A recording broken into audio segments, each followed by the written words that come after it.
Hello and welcome to my channel Lilo sagt Hallo. In this video we are going to see how we can deal with the video feature challenge in an online classroom delivery method. We are seeing during this period of time that it has become a basic requirement to switch on the video camera during the online class delivery. But that brings some challenges with it, and those challenges is what I'm going to discuss in this video. So depending on everyone's character, a student might not be comfortable showing up on video. There are different communication methods preferred by different students, and there are actually different reasons why a student doesn't want to switch on the camera. I believe that this is quite normal and it should be respected in a way or another. So I suggest don't force them if they don't want to switch on the camera, else they might run away and don't show up for your next class.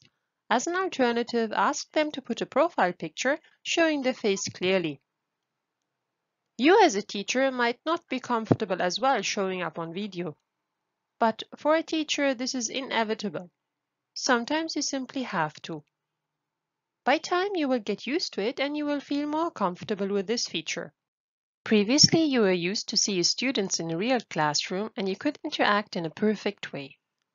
Now you have to speak to this tiny spot, which is the camera on your PC, instead of real people. Of course, that is a strange feeling. But keep in mind that you are not alone out there. Many teachers are suffering from the same issue at the beginning.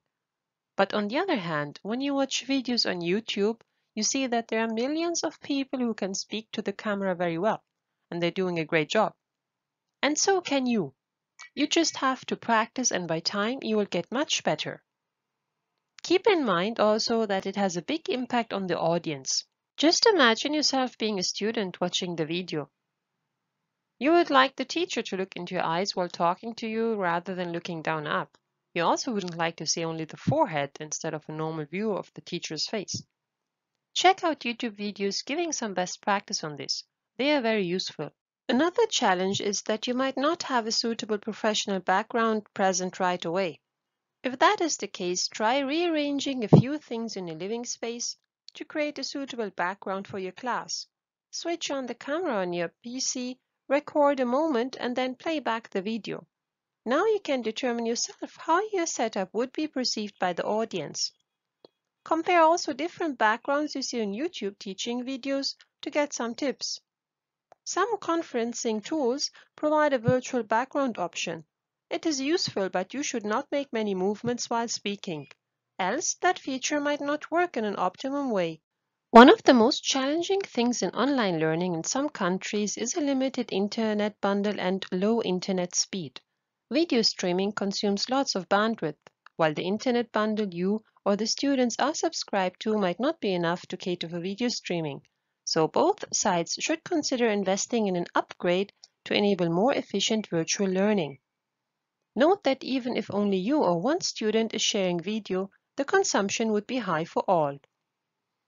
Another thing is the internet speed. If the internet speed is a problem either for you or the student, your video streaming will impact the audio quality. So in case that is an issue, better switch on video only for a limited time and only when really needed.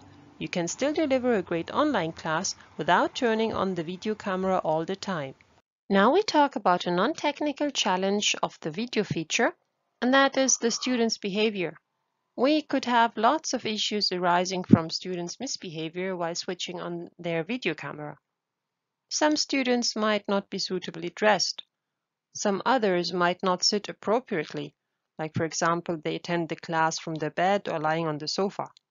That is an awkward situation for the teacher and the rest of the students, and it shows disrespect. If you do not have the right to disqualify those students from your classroom, then simply switch off the videos and highlight that next time they have to be present in a respectful way in front of all participants. A final suggestion from my side is to switch on the camera only at the beginning to greet and to give an overview about the planned content in the lesson, then switch it on and off based on the necessity, and at the end of the class one more time to ask for feedback and to say goodbye.